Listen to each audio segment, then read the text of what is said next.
Good afternoon.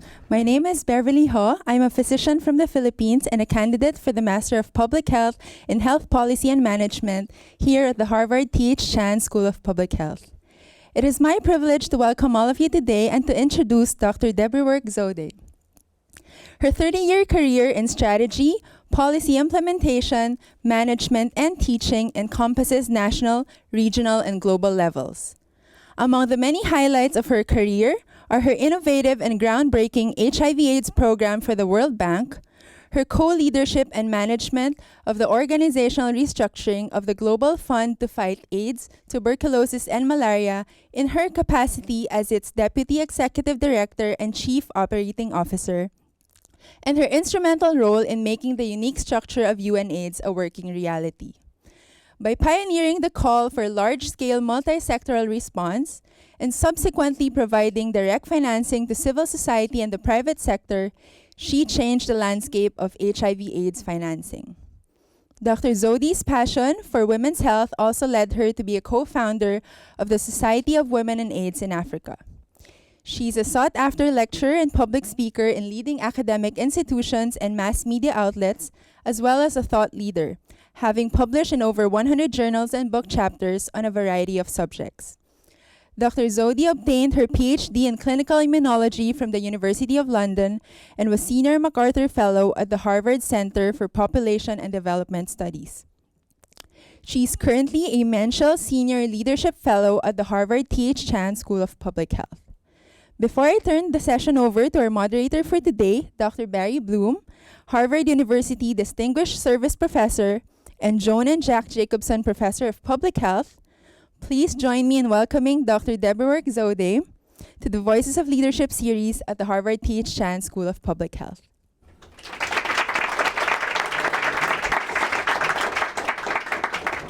Deborah, welcome. It's an enormous pleasure and joy for me to be able to have a conversation with you and have such bright students to be able to listen into our conversation and hopefully people around the world.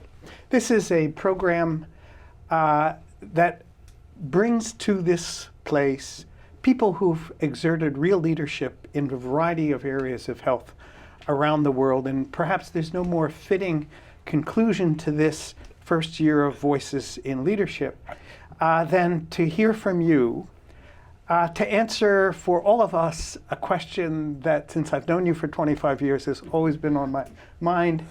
How is it that a little girl who was born in a provincial city in Ethiopia managed to create, organize, motivate, run the largest program in health that the World Bank has had ever done before that time? And we want to hear about how that happened. But let me just start by asking you to tell us about the experience at the bank and how one moves this giant male-dominated organization. Thank you, Barry. Both the pleasure and the honor is mine.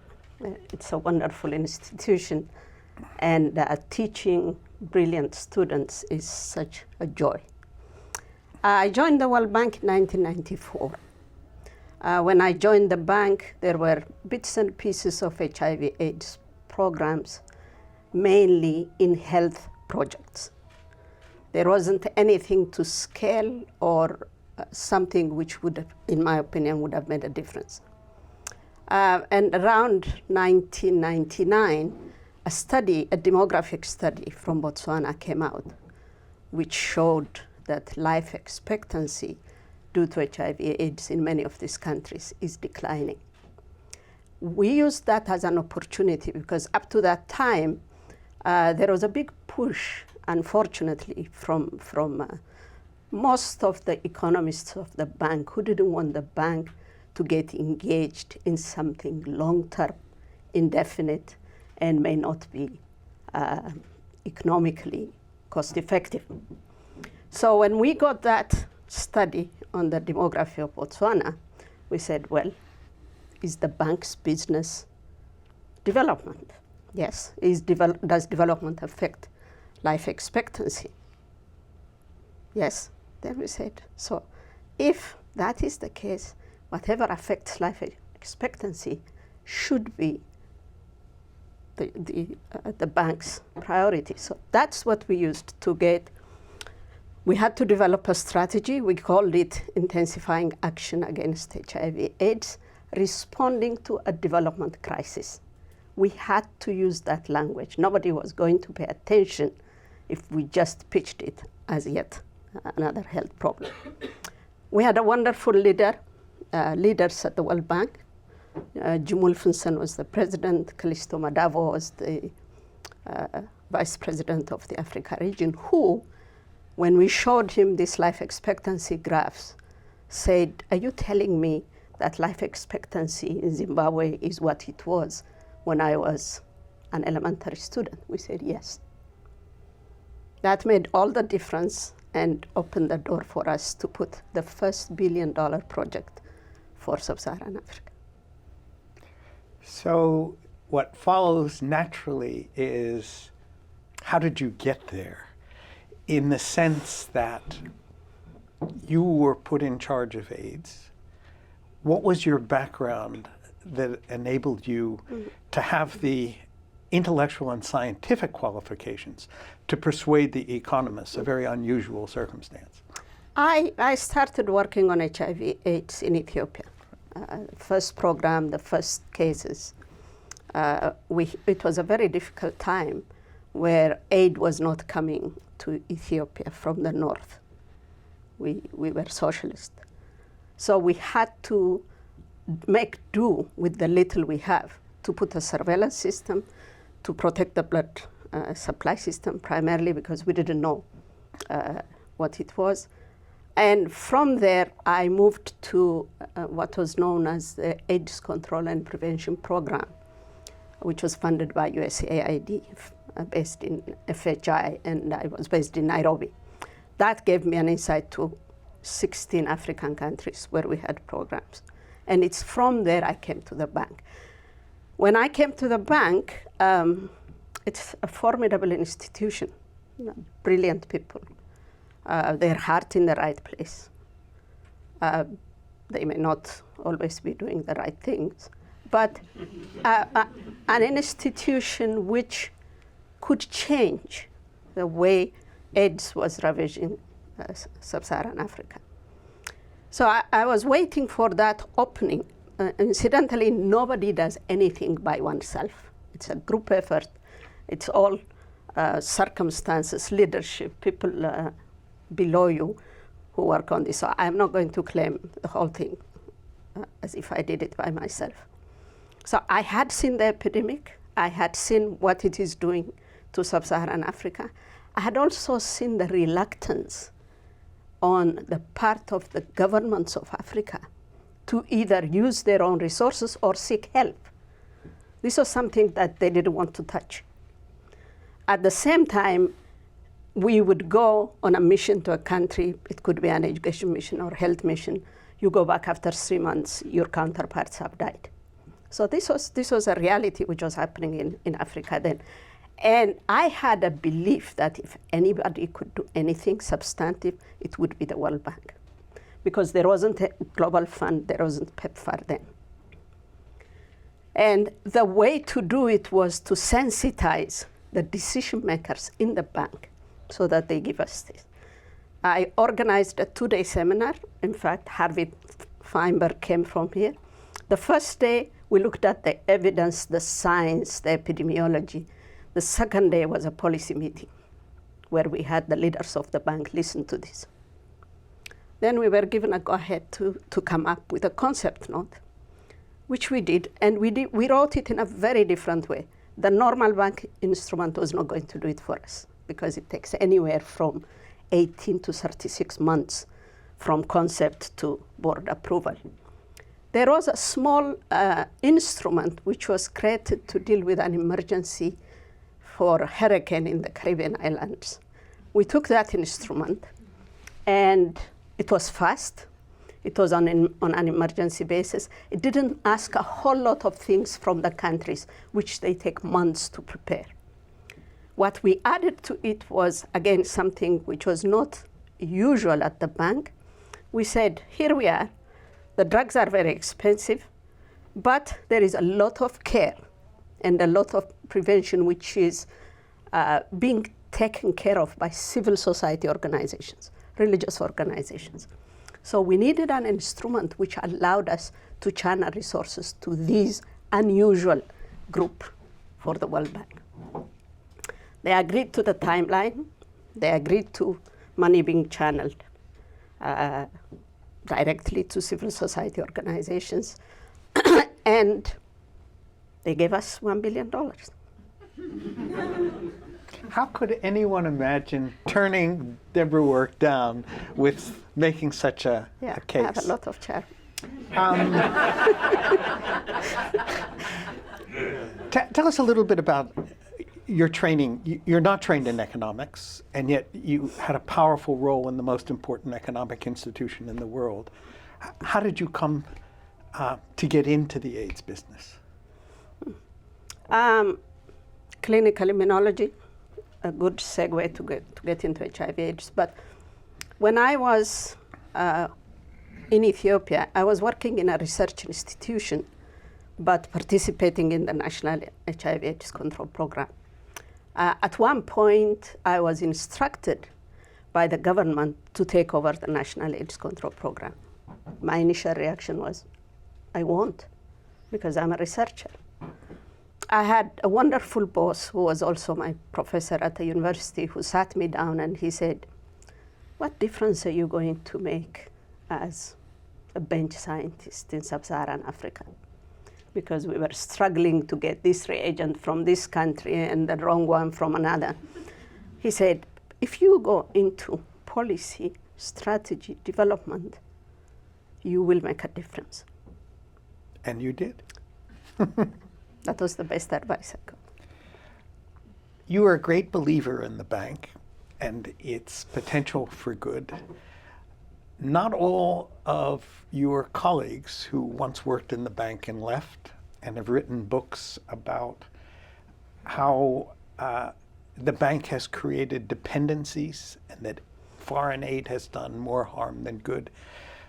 Give us your perspective on how you see the overseas development assistance and foreign aid and its impact both on HIV and AIDS, which I think is substantial, but also your views on the impact of development assistance more broadly. Mm-hmm. The bank is a wonderful organization.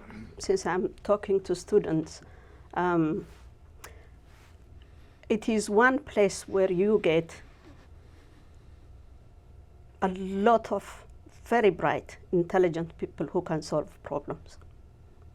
All you have to do is walk out to the corridor or to the coffee shop, and you will get these brilliant people who are committed to development.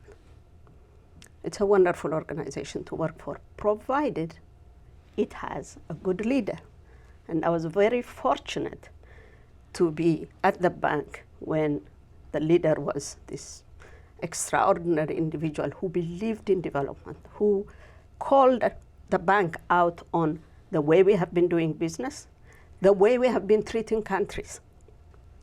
I remember his first town hall meeting with us, he said, you are servants of the countries. If I hear anybody going to a country and dictating terms, I'll fire you. He was that kind of leader. So it is a big force to contend with. It has huge power. There have been several mistakes, like structural adjustment, but the bank learned and turned around. If you know what you're doing, if you have a supportive environment, meaning the person who is above you, you will succeed at the bank. So that is a wonderful place to work. Does it mean that all, I believe the bank staff is now over 15,000 are brilliant people and no. Country ownership is being misunderstood and not paid enough attention to, both by the bank and many development institutions. In my opinion, in 2015, there shouldn't be any prescriptive development. Development should be a dialogue. Go to a country and say, what is it that we can help with? Have you tried this? It worked in country X. Secondly, this is not the 1920s, where there were very few educated people from developing countries. There are a lot of people who graduated from these institutions who look like you, who are working in developing countries, who you should treat as an equal. That's the second. Thirdly, whether it's agriculture, education, infrastructure, projects succeed if they are owned by the population that you are trying to help. So whether it's the World Bank or any other development agency, if they do not have these three critical elements to make development work, I think we're wasting a lot of resources.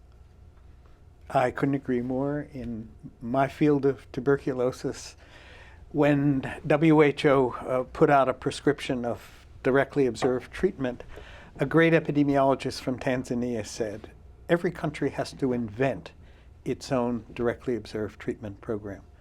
It can't come from a book from Geneva. Which leads me to the question of the relationship that you've had with other international organizations, the progression from the bank to the Global Fund, back to the bank, and then to the Global Fund. Global Fund is a major player in financing in-country activities in AIDS, TB, and malaria. Tell us about that experience. When we did the multi-country, the $1 billion program for the bank, the UN agencies that make up UNAIDS played a critical role.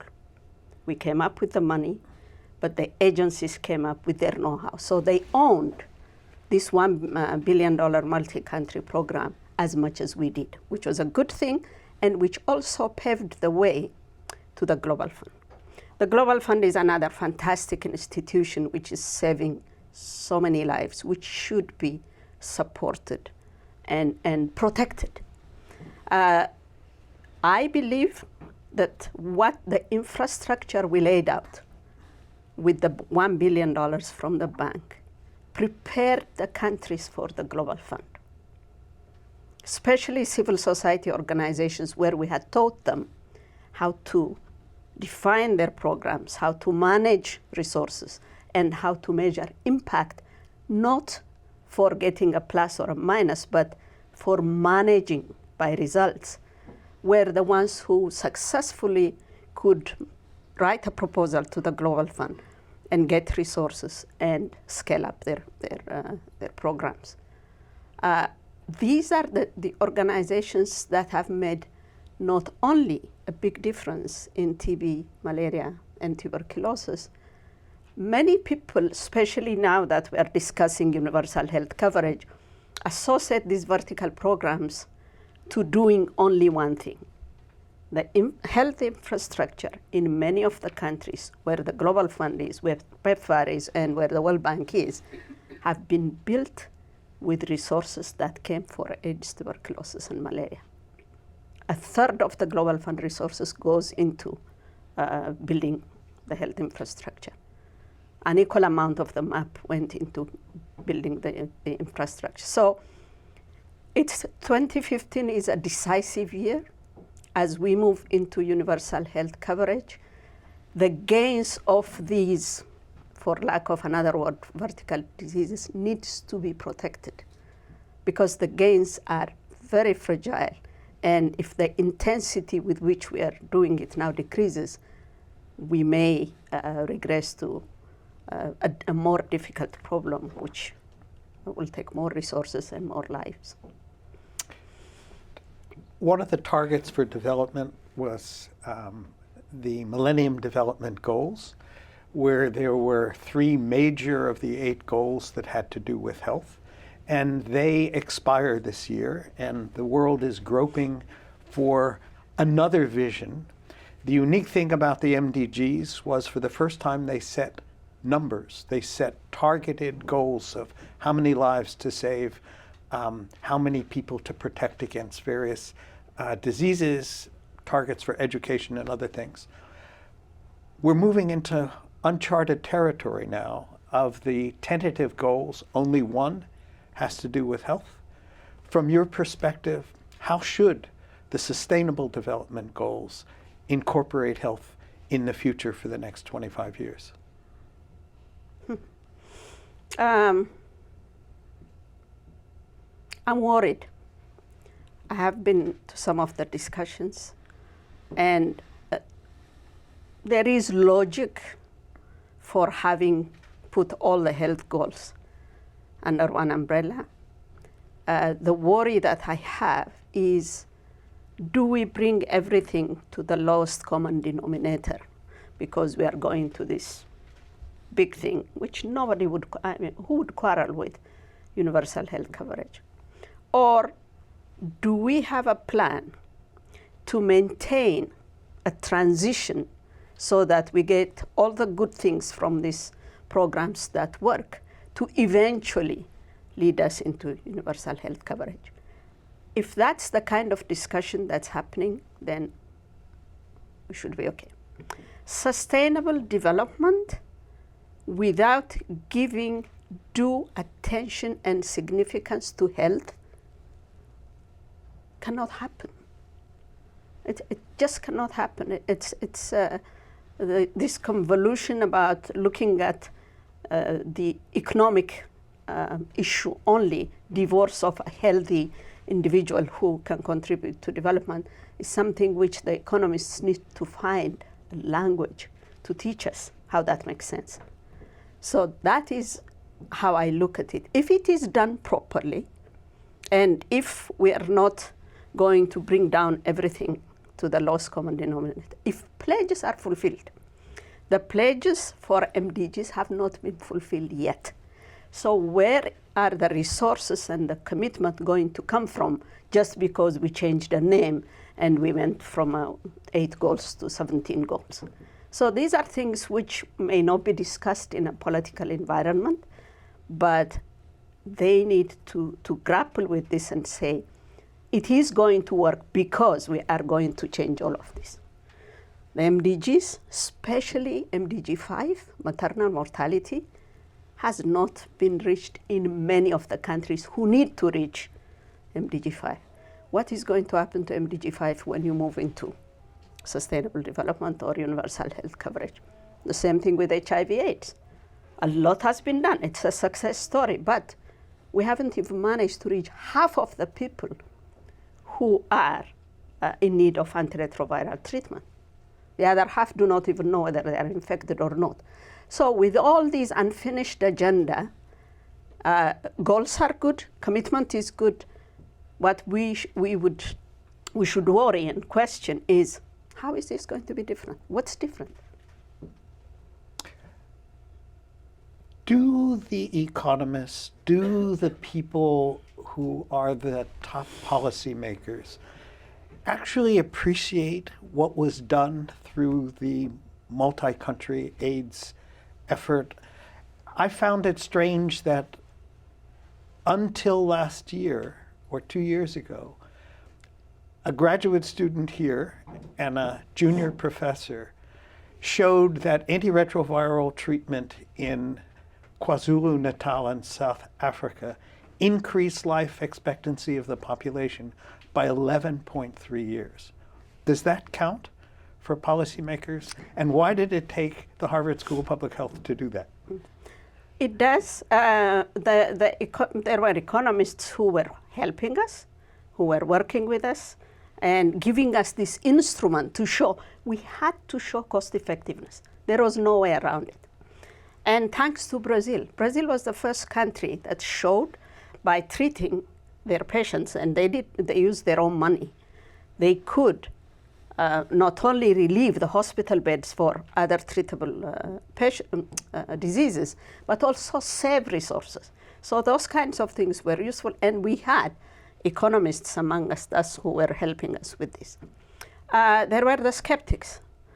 In fact, one of the funny things that happened was 9 months into the project, a huge evaluation was done. Some of the countries had started only 3 months ago, some six months ago, and they came up and said, the map is a failure. We said, they haven't even started. Of course, the evaluation, which was done properly later, proved otherwise. We also called it learning by doing. As we went into the programs and when we find out something was not working, the instrument was such that we were allowed to change gear very quickly. In places where we were pouring money in the general population, for example, it proved that the money should be going to risk behavior groups and mitigate the epidemic. We immediately changed the way we were doing business in this country. So as we were going, we were learning and we were doing it, and we had a lot of economists with us. But it's just the way the bank, and it is, by the way, the same as finance ministers in countries think. When they think of development, health is not the first thing that comes to their mind. Within 1 week of the declaration by WHO that Ebola was a global epidemic threat, we had the privilege of having 10 ambassadors from Washington come to Harvard, where we were able to ask them what their needs were. And yes, they needed, this was in August, their needs were equipment, supplies, but most importantly, their needs, they felt, were training. Couple questions. One, what is the precedent that you would like to see from the work on HIV and AIDS, TB, and malaria applied to the West African countries that have suffered so greatly with another outbreak of Ebola? So during the Ebola epidemic, I looked at the countries who were getting resources from the Global Fund, PEPFAR, and the World Bank for HIV, and other funders. These Western African countries, fortunately, didn't have a whole lot of AIDS, and they were not getting these huge resources these other countries got to build their health systems. To me, what we saw on Ebola in 2015 is testament to how badly we did development in health all these years. Because if we had a viable health system, if we had a viable surveillance system, many of these countries would have been on top of it during the Ebola epidemic. Nigeria used the setup which was put in there to eradicate polio to trace that one patient and arrest the epidemic. So anything, whether it's a vertical program which does not contribute to building health systems so that countries would deal with epidemics such as Ebola, I think we should pause and say, are we doing the right thing? If we are not, let's change gear and think the broader issue of while we are solving this problem, we need to prepare these countries. Because pouring money on an emergency basis and pitching tents and doing this fabulous thing, which should be appreciated, is not going to do it when the next epidemic comes. I share your concern that there's a desperate need in many countries to support, develop, expand what we would call health systems. But you and I both know that it's much easier to get money for the name of a disease, whether it's AIDS or heart disease or cancer, than it is for health systems. What are your thoughts of how we as a health community can change that picture or at least add to it? It needs to change at all levels. The first ones would be the development institute. They should look at themselves and say, what did we get out of these resources that we have been pouring into this, whatever they were doing?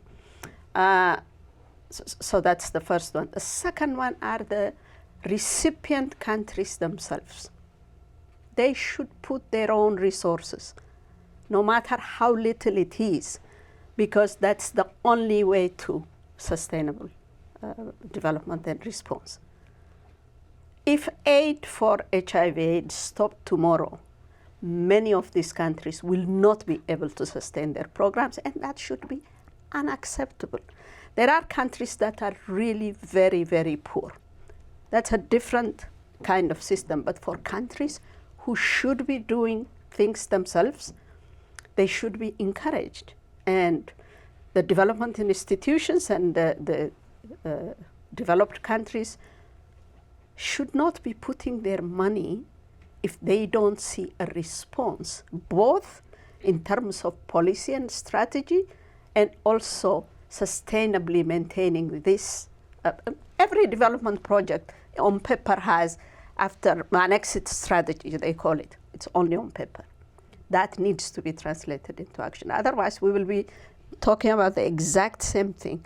The most frustrating thing for me when I was listening to these SDG discussions in the UN in 2015 was the same things we discussed 30 years ago when we had the HIV/AIDS epidemic. This cannot go on.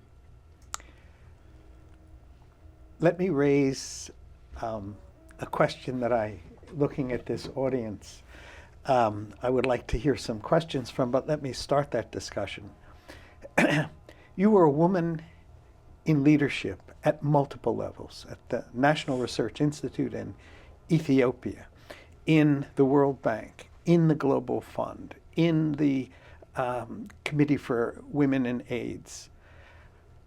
What did you have to face? What did you have to overcome? How did you do it? What's the trick? We all want to know that because you have done so spectacularly well. I'll give you one example.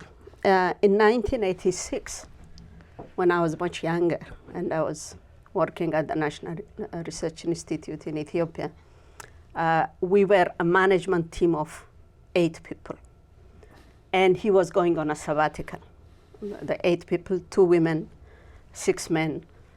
And he appointed me as acting executive director of the research institution for a year.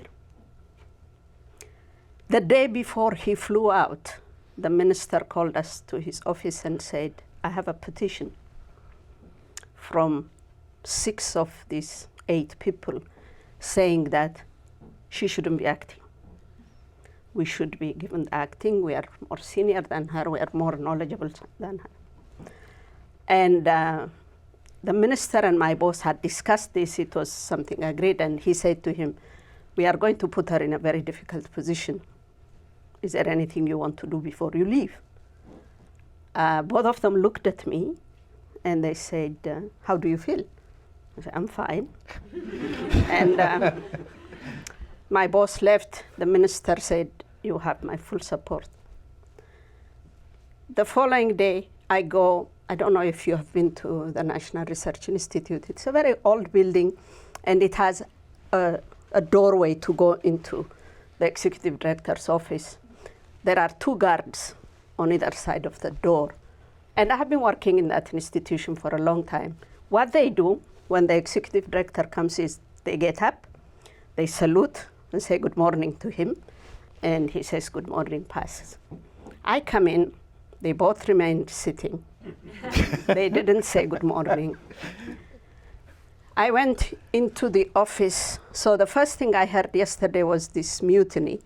The second one is this. I said, I'm going to put a stop to this now.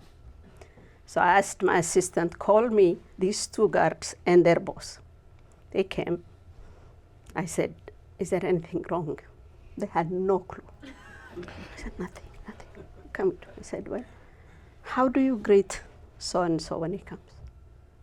It just dawned on them. I said, it has nothing to do with me. It is this chair you respect and this institution. Of course, they were in panic. I said, don't worry, don't do it again. In half an hour, that had gone through the entire institution. I had to do that to show them I can lead. I wish there was a better way of doing it, but that was the best instrument I used. So I spent a year. What I didn't tell my boss and the minister was I was 3 months pregnant. on top of all of that. My goodness. So I spent the next 12 months working with these hostile people, changing them one by one. In a very short time, I could turn around all of them but 2.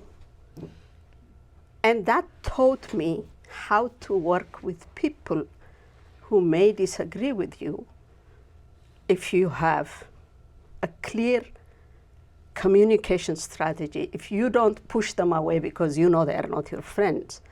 We needed all of us to run the institution, and we did. That prepared me for anything else I faced after that. Terrific. Let me turn it to the audience in the studio and ask if there are questions, and if so, could you raise your hand and then get a microphone? And tell us who you are and ask the question. Hi, my name is Noor and I'm an MPH in Global Health student here at the school. Thank you for sharing your insight. My question relates to how do you get cancer on the World Bank agenda in a similar way that AIDS was not on their agenda, but cancer is the next big killer in low and middle income countries. What kind of leadership skills do you recommend us who would like to tackle this project to do? Thank you. The first thing is you have to know what you're talking about. And you have to know a little bit more than the next person. I have to say this, you have to know it even more if you are a woman, if you are from any marginalized group. So that's your first instrument. Because the moment you open your mouth and make sense, even people who do not like you will listen. The second one should be, you should be totally committed. This is difficult. This is, people will do all kinds of nasty things to discourage you, but you need to be committed and stay your ground. The third one, which you have to be lucky, you have to have a good leader who you can go to, who could support you or who could lead you and stand by you. So when these things, and I'm sure there are many more, come together, then you can change. AIDS was worse than cancer at the World Bank. At least cancer, everybody. AIDS was a sexually transmitted infection, and the people who get them are people, that society shouldn't even care for. Injecting drug users, commercial sex workers, poor people. So it was a hard sell than cancer, which cancer many people may be able to identify with. But knowing what you want to do and having excellent evidence will turn even a deaf ear the other way around. Other questions? Professor, my name is Jing. I'm currently a SM2 student from the Department of Health Policy and Management. I understand there are so many international efforts going on right now in terms of either TB or HIV/AIDS.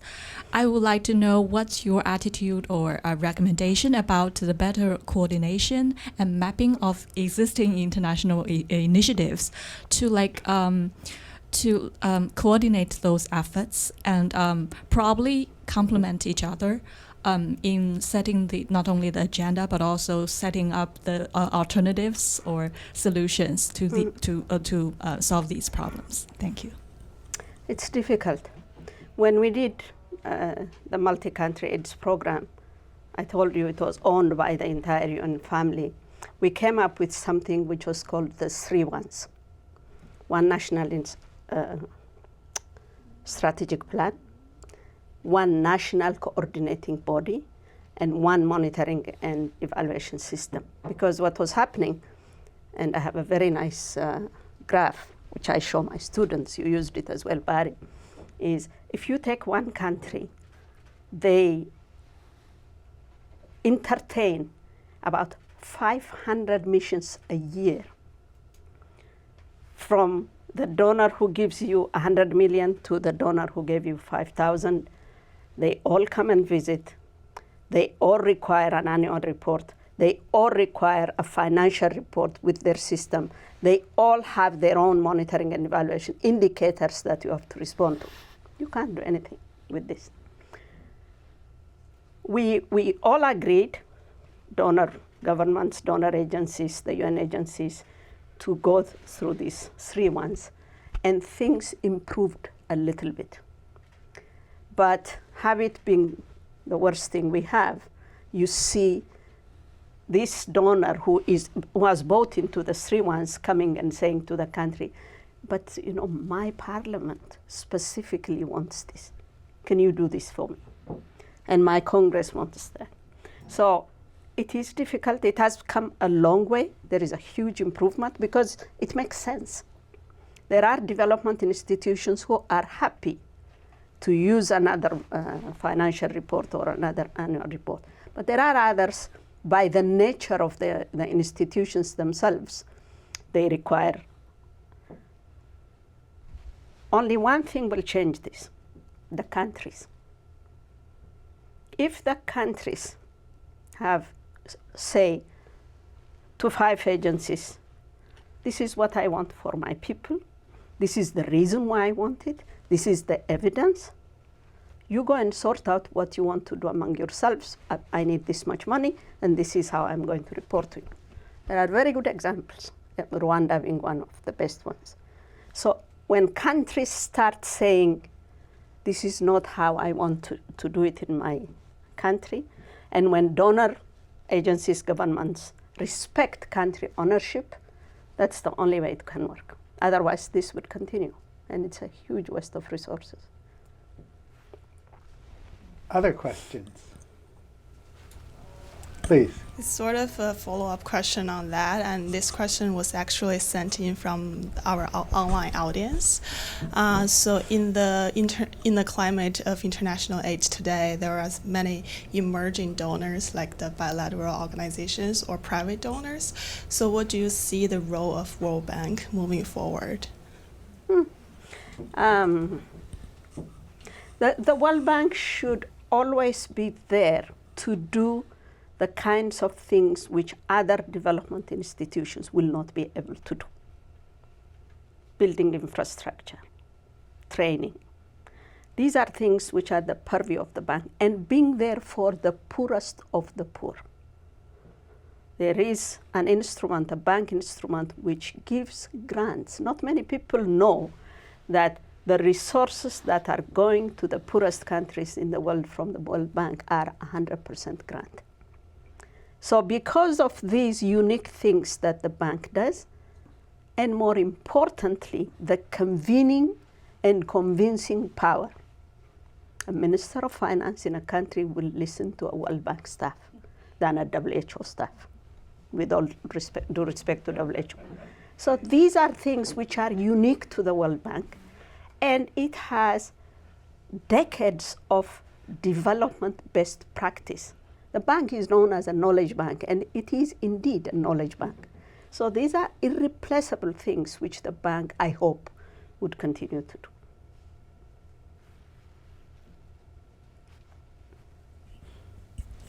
Hello, thank you for speaking today. My name is Jing Luo. I am a physician, a general internist, but also a research fellow nearby at one of the teaching hospitals. My question kind of relates more to maybe some advice you can give to people at my stage of life or in training.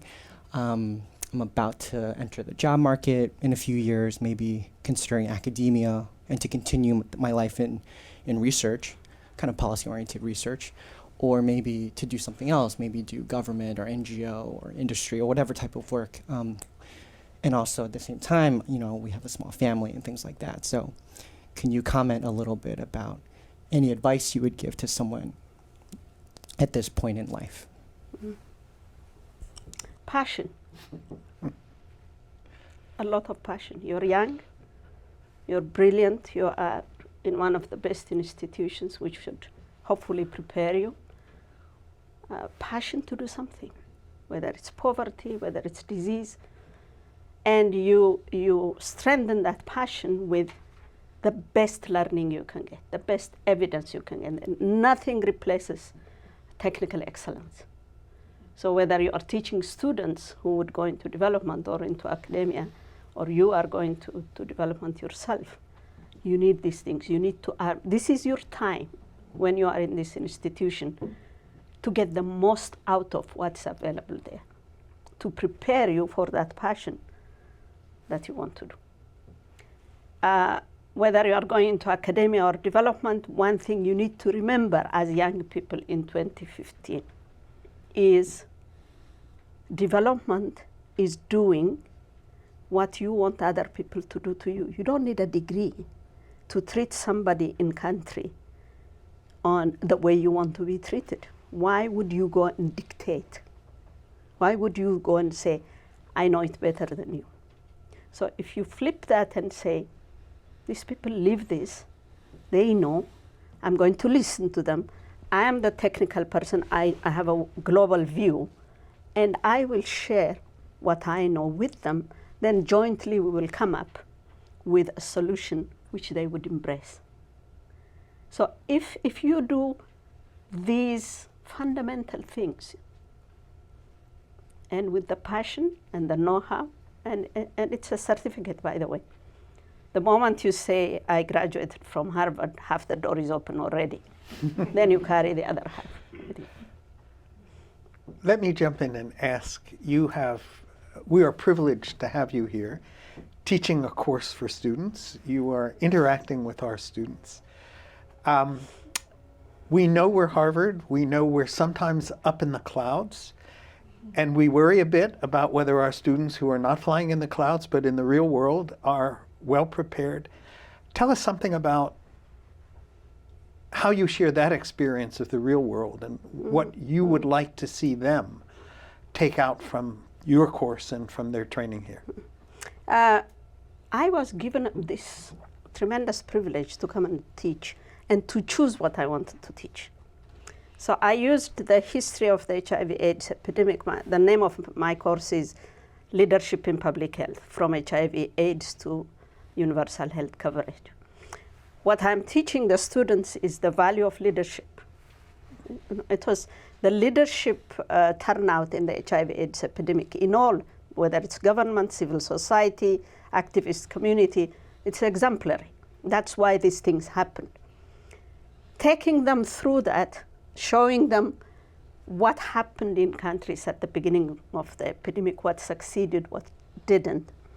I'm trying to share with them, you will know the epidemiology, you will know the science, you will know all these things. What you don't know, what I wasn't taught and what maybe you were not told, is this negotiation, this dialogue of becoming a development practitioner. So that's what I'm trying to. And last week we had an assignment, they did an assignment. I wanted them to write 1-page letter to the Minister of Health or to the head of a funding agency. And I took the words verbatim and I projected it back to them. The Minister of Health should meet with the Minister of Finance and do this. The government should embrace civil society. Then I said, who are you? You cannot be a development practitioner if you go and dictate. The person on the other side could be your colleague. Maybe you went to Harvard together. My message to the person on the other side is, just because somebody is coming with a briefcase full of money doesn't make them your superior. You are your country's representative to be able to sit there and say, this is great, but this is how. So that is what I'm trying to share with them, because I have seen it as a recipient when I was in my country, where really very young men and women would come and tell me what to do. I have seen it at the World Bank. I have seen it at the Global Fund. It doesn't work. It doesn't. So I have a question. My name is Nishant Shah. I'm a MPH degree candidate here at this school. We touched a little bit about some of the mentors that you've had, and then of course the challenges of being a woman in leadership positions. I'm wondering, are there women leaders that you look to for inspiration and for guidance in your decisions and in your leadership roles? Barry, but I would answer that there is something which I left out unintentionally. What I would like to see. Yes, you are a fantastic institution. I think it's a privilege both to learn and to teach in this institution. The same things I said about the way we should change how to do development needs to happen here as well. It cannot be certain types of people prescribing development to other types of people. They should be here. They should be on the table. They should participate in teaching. They should participate as students. So diversity is good. It's good for development. It's not a charity. Women leadership, they are fantastic. It's good. Let's try it. So these are things which would lead me to the answer. Yes, I have been blessed with phenomenal women and men who guided me, who I learned from, who I have a lot of respect for. And we need more of them. I have to interject here to say that I was privileged to be dean for 10 years in this school. And every second semester I met on a regular basis with students, and I always asked the same questions. And one of those questions, particularly of the graduating group, was what was your most rewarding experience at the Harvard School of Public Health? And the answer in 10 years was the other students. Faculty are good, but it was the other students, and that student body has increased from about 20% from international students now to about 35 or 36%. So we have worked hard to get a diverse student body to go out in the world. We could do a little better with the faculty, it would seem to me, which is why it's fun to have you here. Deborah Work, we have only a few minutes left.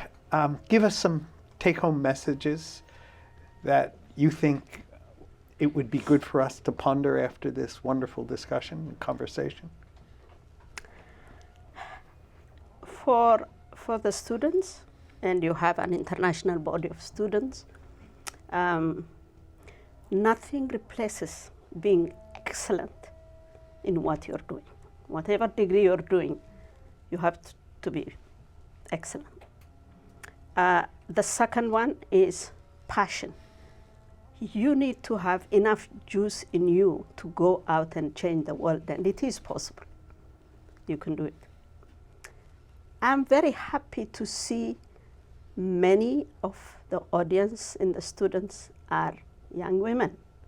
So the singular message I'll have for them is you need to know what you're doing, but more importantly, you need to speak out. If you do not speak out, you're forgotten.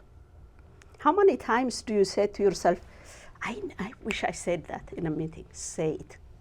I would rather you say it than being quiet and not being counted.